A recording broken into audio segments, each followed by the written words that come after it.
사진 하나 찍어줘. 사람도 찍어도 돼요. 사람 있는 데로 막 날아오는데.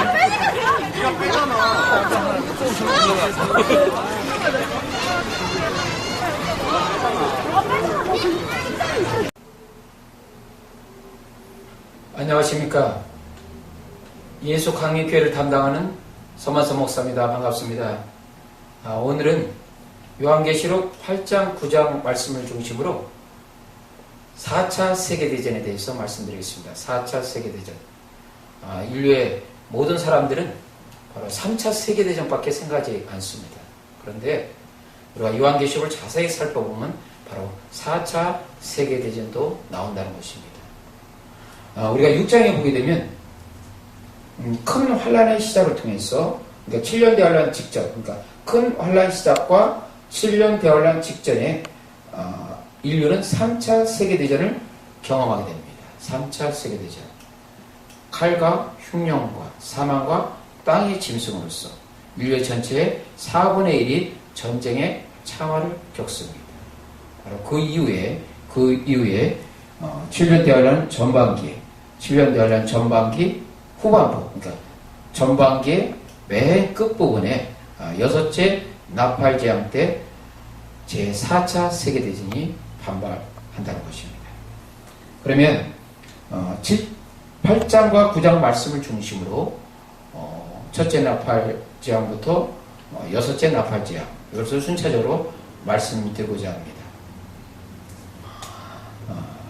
우리가 요한계시록 8장 말씀, 그러니까 8장 1절을 보게 되면 하늘이 반시간쯤 침묵합니다. 반시간쯤 침묵하게 됩니다. 그래서 이 반시간쯤 침묵이 하는 것이 어떤 의미를 갖고 있는가? 찰스라는 신학자는 바로 성도들의 기도가 보좌에 상달되기 위해서 하늘에서 반시간쯤 침묵한다, 이렇게 해석하고 있습니다. 이 하늘에서는 영원부터 영원까지 하나님을 찬양하는 소리가 울려 퍼집니다. 그런데 마지막 때 하나님께서 나팔 대재앙과 대재앙을 시작하기 바로 직전에 하늘에 올라간 성도들의 기도를 듣는다. 그러면 이 성도들의 기도가 어떤 의미를 갖고 있는 것일까요? 그것은 바로 신원기도라는 것이죠. 신원기도. 그러니까 마지막 이 불신자들을 향한 하나님의 맹렬한 심판에 대한 성도들의 신원기도라는 것이죠.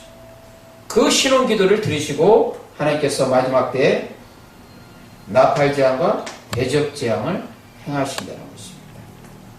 향로와 제단의 불을 통해서 땅에 부어질 때, 쏟아 부어질 때 나팔재앙과 대접재앙이 시작된다는 것입니다. 또한 우리가 알아야 될 것은 이 7년 대환란에 시작할 때 맨 첫 번째 재앙이 무엇인가?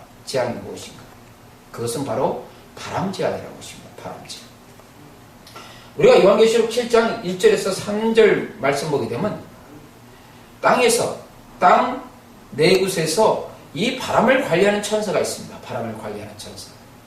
이 천사가 바람재앙을 일으키려 하자 하늘에서 음성이 들려옵니다. 14만 4천이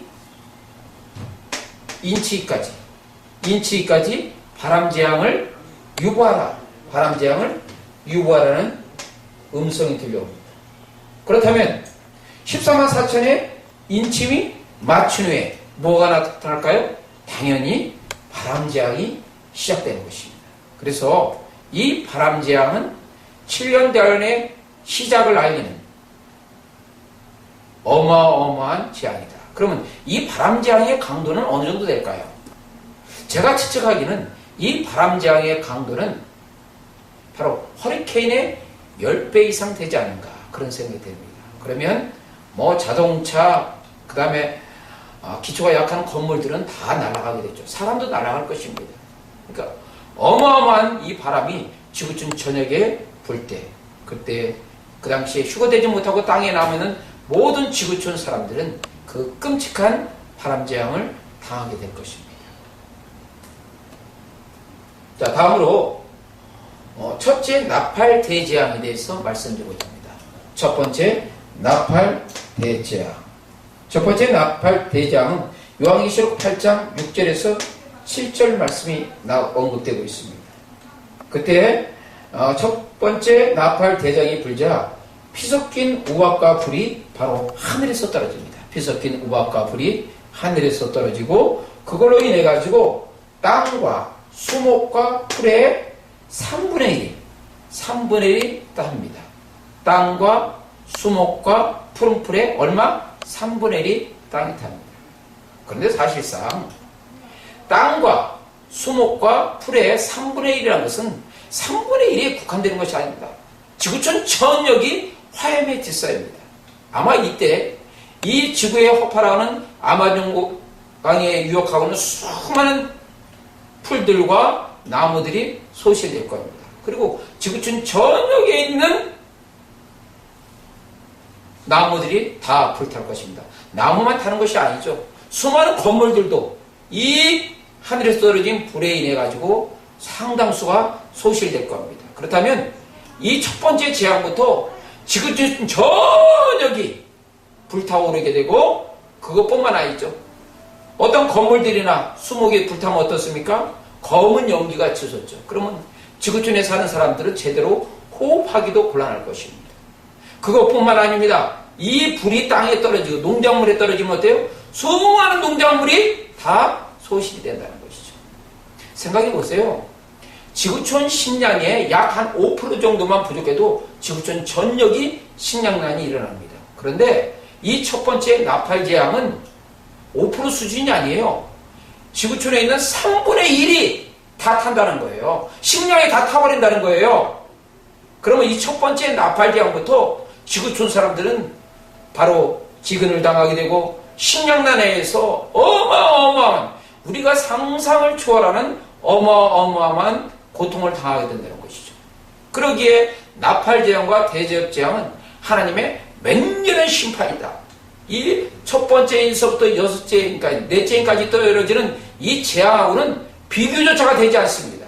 그래서 제가 강조하는 것은 이 나팔 재앙과 대접 재앙에 이것을 경험하는 지구촌 사람들은 이 땅에서 어떤 고통을 당한다?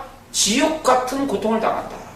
이 땅에서 지옥 같은 고통을 타는 어마어마한 고통입니다.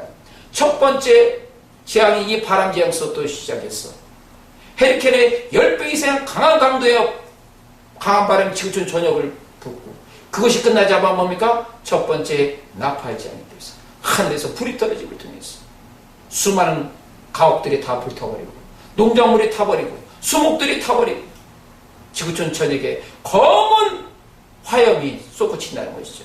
이때부터 사람들은 끔찍한 지옥의 고통을 당할 것입니다. 자, 다음 두 번째. 둘째 나팔 재앙에 대해서 말씀드리고자 합니다. 둘째 나팔 재앙이 불자 불붙는 큰 산 같은 것이 바로 바다에 떨어진다. 불붙는 큰 산 같은 것이 바다에 떨어져서 피조물의 3분의 1이 죽음을 당하고 배의 3분의 1이 파손을 당한다. 이렇게 나오고 있습니다.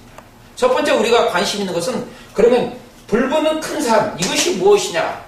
여기에 대해서 우리가 관심을 갖게 된 것이죠. 제가 생각하기는 이 불붙는 큰 산은 아마도 소행성일 것입니다. 어마어마하게 큰 소행성이 지구에 떨어집니다. 그런데 기억하십시오. 이 어마어마한 큰 소행성이 지구에 떨어질 때 어떤 마찰력에 의해서 마치 불붙는 큰 산 것처럼 타오른다게 되죠. 그것이 어디에 떨어지죠? 바다에 떨어진다는 것입니다. 여러분 이거 한번 생각해 보셔요. 이 불붙는 큰 산 같은 것이 만약 육지에 떨어진다고 가정해 봅시다. 그러면 두 번째 나팔 재앙을 통해서 지구는 완전히 쪼개질 것입니다. 그런데 어디에 떨어진다? 바다에 떨어진다. 자, 바다에 떨어지면 그 어마어마한 충격이 그 바다로 인해 가지고 상당히 완화될 것입니다. 그런데 이 바다에 떨어질 때 바다에 뭡니까? 3분의 1이 뭡니까? 피조물이 죽음을 당한다. 그러면 생각해 보십시오. 이 불붙는 큰 산이 어디에서 떨어지겠어요? 바다에 떨어진다면. 더군다나 그 피해 범위가 3분의 1이다. 이 지구에는 5개의 대양이 있습니다. 5개 대양 중에서 3분의 1을 차지하는 태양. 여러분들이 떠오르는 태양이 있지 않습니까? 바로 태평양입니다. 태평양. 아마도 이때 이 불붙는 큰 산 같은 것이 태평양에 떨어질 것입니다. 태평양에. 자, 한번 우리가 이걸 생각을 해봅니다. 불붙는 큰 산 같은 것이 태평양에 떨어집니다. 그러면 어떻게 되죠? 어마어마한 태평양 한가운데 가장 깊은 곳에 떨어지면 그쪽 큰 것이 불붙는 큰 산 어떤 것들이 깊숙이 떨어질 것입니다. 바닥까지. 그래서 충격을 많이 완화할 것입니다. 이걸로 끝나는 것입니까? 아니죠. 여러분들이 어떤 물샘에다가 돌을 던질 때 돌이 딱 떨어지면 이걸로 합니까? 이게 물이 튀겨나가죠. 이렇게. 그러면 이 불붙는 큰 산, 소행성이 지구에 만약 그 태평양에 떨어진다고 가정합시다. 한가운데 떨어지면 이것으로 인해서 그 파도의 파고가 어느 정도 올라갈 것 같습니까? 제가 생각하기는 수천 미터가 될 겁니다. 수천 미터. 수천 미터의 파고가 일어납니다. 그 수천 미터의 파고가 태평양 주변의 전역을 쓰나미처럼 밀고 올 것입니다. 그러면 어떻게 되죠? 미국 같은 경우는 LA, 캘리포니아 이 지역은 완전히 해변가는 물바다로 다 될 것입니다. 우리나라 같은 대한민국은 어때요? 부상 아니 제가 생각하기에는 이 정도의 큰 파고면 대구까지 올라가지 않나 그런 생각입니다. 적어도 이 환태평양에 있는 모든 지역은 뭐죠? 이 어마어마한 해일, 쓰나미 해가지고 다 침수되고 물바다입니다. 해변 근처에 있는 사람들은 아마 다 죽게 될 것입니다. 그것뿐만 아닙니다. 이 태평양, 이 환태평양에 의해서 정박된 모든 배들은 어때요? 산물이 일이 아닙니다. 거의 100%가 완전히 파손될 것입니다. 그러기에 우리가 배의 3분의 1이 파손된다면 단순히 3분의 1 파손된다 그렇게 생각하는데 그게 아니에요. 그 떨어진 대양의 주변에 있는 모든 배들은 3분의 1 수준이 아니라 거의 100% 수준 다 파손될 것입니다. 끔찍하죠? 그것뿐만 아닙니다. 이 불붙는 큰 산, 이 소행성에는 강력한 사람이 생각이 이상의 독성을 갖고 있습니다. 그 독성이 그 대양에 떨어지면 그 독성으로 인해 가지고 그 대양이 다 뭐갑니까? 독물이 되는 겁니다. 독물. 그러기에 피조물의 3분의 1이 죽는다라고 이렇게 표현이 나왔는데 적어도 그 대양 안에 사는 모든 피조물들은 3분의 1이 아니라 거의 100% 수준 다 죽게 됩니다. 끔찍하죠? 그것이 언제 발생됩니까? 두 번째 나팔 대재앙 때 일어난 겁니다. 이렇게 되면 어떤 일이죠? 수산물이 다 끝나요. 수산물이 폭등이 됩니다. 지구촌에 3분의 1의 수산물이 다 이때 죽게 되기 때문에 수산물이 폭등된다는 것이죠. 어마어마한 재앙이죠. 그것뿐만 아닙니다. 이 바닷물이 완전히 독물이 되게 되면 사실 바다의 기능이 단순히 우리한테 수산물만 제공하는 것이 아니잖아요. 자연환경 속에서 태풍이나 비를 공급하는 이러한 부분이 있는데 이 두 번째 재앙부터 지구촌 어때요? 자연 생태계가 완전히 흐트러집니다. 생태계가 완전히 엉망이 되어버리고요. 제대로 비가 공급되지 않고 가뭄이 발생되고 이 두 번째 나팔재앙 때문에 이런 어마어마한 재앙을 겪게 되는 것입니다. 그렇기 때문에 나팔재앙 끔찍한 것입니다. 자, 다음으로 셋째 나팔 대재앙에 대해서 말씀입니다. 계시록 8장 10절에서 11절 말씀이죠. 해불과 같이 타는 큰 별이 어디에 떨어지죠? 강과 물샘에 떨어집니다. 참 신기하죠? 이 우주에서 떨어지는 횃불같이 큰 별이 떨어지는데 그 별들이 어떤 육지나 이런 게 떨어지는 것이 아니라 강과 물샘에 정확하게 떨어진다는 것이죠. 그러니까 이것은 행하시는 누구다? 하나님께서 행하시기 때문에 가능한 것이죠. 자, 이렇게 됐을 때 어떤 폐해가 나타나죠? 쑥이라고 했죠. 이 쑥이라는 의미는 어떤 의미를 갖고 있을까요? 이 횃불같이 큰 별에 강력한 독성이 있다는 것이죠. 그것이 강이나 물샘에 떨어지면 어때요? 그 강력한 독성 때문에 그 물들이 어때요? 독물로 바뀌는 거죠. 사람이 그 물을 마시면 어때요? 죽어요. 그래서 많은 사람들이 죽더라. 자, 여기서 우리가 이것을 발견하게 됩니다. 첫 번째, 나팔 대재앙 때 어떤 지구촌이 화염의 쌤을 통해서 농작물이 상당히 소실돼서 무엇이 발생된다고 했죠? 식량난. 먹을 것에 심각한 문제가 발생이 되는데, 세 번째 나팔 대재앙 때는 어떻습니까? 강과 물샘에 뭐가 떨어지죠? 횃불같이 다른 큰 별이 떨어짐을 통해서 독물로 변해가지고 어때요? 사람들이 마시는 물이 부족하다는 얘기죠. 무엇이 발생합니까? 식순환이 발생되는 것입니다. 식순환이 발생되죠. 사람이 죽게 되고 어마어마한 고통을 당했어요. 바로 이 먹는 물에 심각한 문제가 발생하는 거죠. 이건 아주 끔찍한 재앙입니다. 몇 번째? 세 번째, 나팔 대재앙 때 인류는 그러한 어마어마한, 인간이 상상하지 못하는 어마어마한 고통을 당한다는 것이죠. 자, 다음으로 넷째 나팔 대재앙에 대해서 말씀드리고자 합니다. 넷째 나팔 대재앙은 계시록 8장 12절 말씀에 나오는데, 해와 달과 별이 타격을 받아서 3분의 1이 무엇을 나타낸다? 빛을 내지 못한다. 3분의 1이 빛을 내지 못한다. 이렇게 나오고 있어요. 근데 그냥 성경에서 이 말을 보게 되면 우리는 여기에 대한 어떤 그 피해가 규모가 얼마나 어마어마한지 우리가 상상을 못합니다. 자, 제가 한번 구체적으로 말씀드립니다. 태양이 3분의 1 만약 빛을 못 낸다. 어떤 현상이 발생합니까? 지구촌은 어때요? 동토로 바뀌는 것입니다. 동토. 현재 기온이 영하 50도, 60도, 70도까지 떨어집니다. 북극과 남극의 그것의 그 추위는 비할 데가 없습니다. 지구촌 전역이 동토로 바뀝니다. 아주 차가운 냉기류가 나오는 거예요. 사람이 살 수 있겠습니까? 이 육지에서는 사람들이 제대로 살 수가 없어요. 언제? 네 번째 나팔 대재앙 때. 그때는 사람들이 생존하기 위해서 지하로 들을 수밖에 없었는데, 왜? 지상에서는 살 수가 없어요. 너무나 차가워져. 메스한 바람 때문에. 수많은 사람들이 얼어 죽게 되고, 그것만 아닙니다. 자, 이런 일이 발생하게 되면 어때요?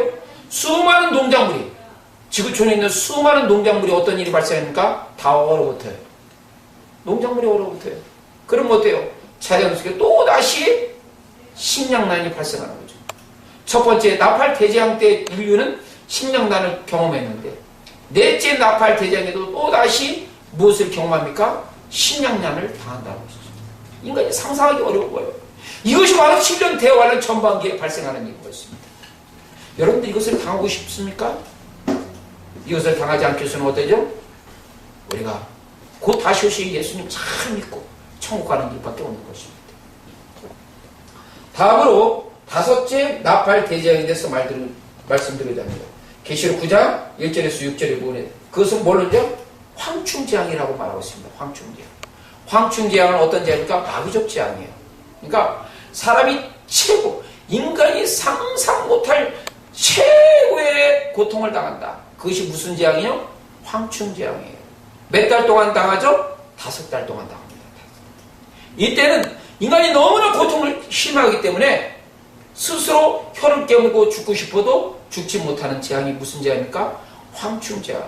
그러니까 수많은 사람들이 정상적으로 생활을 못합니다. 왜? 너무나 정신적 고통이 심하기 때문에. 그래서 이때 황충재앙이 나타나면 수많은 사람들이 수십 명, 수백 명, 수천 명이 막 때를 지어서 방황하며 돌아다닐 것입니다. 왜? 가만히 있으면 너무나 정신적인 고통이 심해서 견뎌내지 못해요. 견뎌내면서요. 완전히 미치광하기가 됩니다. 사람들이. 몇 달 동안? 5달 동안. 이 재앙이 무슨 재앙입니까? 황충의 재앙인 것입니다. 황충의 재앙. 자, 다음으로는 여섯째 나팔 대재앙에 대해서 말씀드립니다. 계시록 9장 12절에서 21절. 이때 등장하는 2만만의 마병대. 2만만의 마병대는 약 한 2억 정도의 군대가 바로 싸움을 한다고 했어요. 그래서 그 월 시에 인류의 몇 분의 1이 죽습니까? 3분의 1이 죽습니다. 어마어마한 거죠. 한순간에 3분의 1이 죽는다. 그래서 저는 이때 사용되는 무기가 어떤 무기인가? 할 때 저는 이때 지구촌에 핵전쟁이 나타나지 않는가 그렇게 생각을 해봅니다. 핵전쟁. 그래서 한날 한시에 인류의 3분의 1이 죽습니다. 어마어마한 고통이죠. 3분의 1이 죽는다.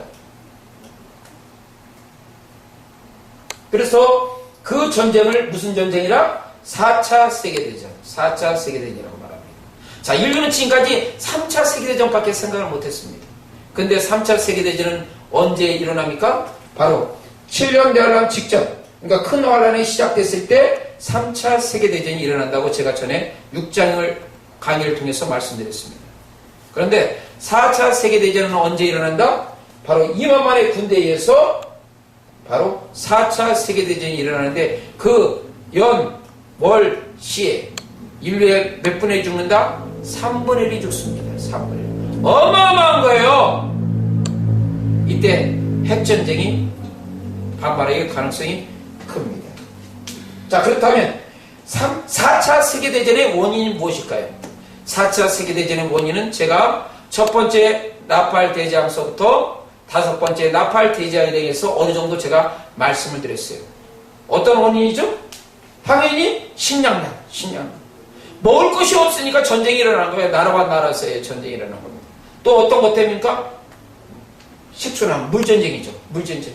마실 것이 없다. 이거 끔찍한 거예요. 이런 것 때문에 전쟁이 일어납니다. 그 다음에 또 어떤 것이 있습니까? 종교전쟁. 물론 우리 예수 믿는 하나님의 백성은 7년 되는 직전에 천국에 올라가기 때문에 문제는 안 됩니다. 그러나 남아있는 것들이 뭐죠? 불교, 신도교, 모슬렘 이런 복잡한 종교적인 전쟁이 거기에 원인이 될 수가 있습니다. 아마도 이 전쟁 때 이스라엘은 어마어마한 큰 타격을 받을 것이다. 저는 그렇게 생각하고 있습니다. 이 4차 세계대전 때 이스라엘은 어마어마한 큰 고통을 당하고 타격을 당할 것이다.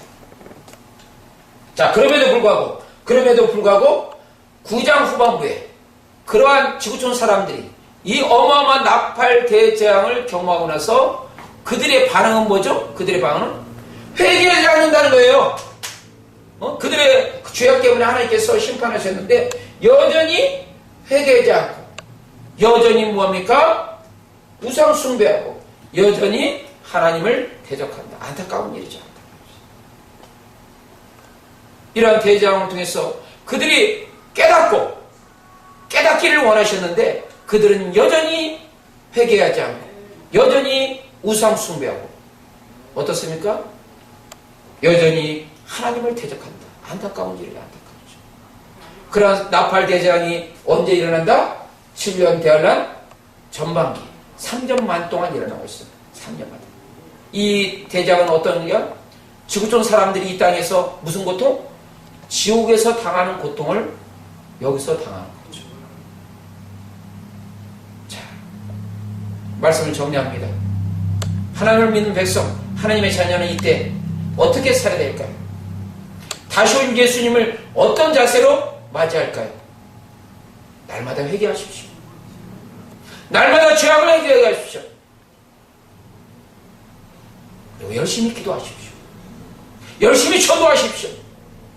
한 영혼 주님 품으로 따라올 수 있도록 열심히 전도합니다. 이것이 주님께서 우리에게 주시는 사명이고 미션인 것입니다. 이 마지막 이 나팔 대재앙 주님께서 계시록 말씀을 주셨을 때 우리에게 단순히 위험과 두려움만 주시려고 한 것도 아니에요. 우리에게 하나님께서 요구하시는 것은 무엇입니까? 영적 각성하라. 깨달으라. 예수님께로 돌아오라. 그런 주신 말씀입니다. 그러게 요한계시록 말씀은 우리에게 믿는 우리에게 위로와 소망이요 믿지 않는 세상 사람들에게 보니까 경고의 말씀이다. 이 말씀을 통해서 다시 오실 예수님을 맞이하는 늘 준비를 통해서 날마다 신혼이 있고 예수님과 동행하는 복된 인생 되기를 축복합니다. 아멘.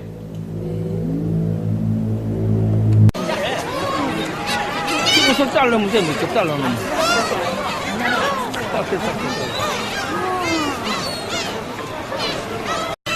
연습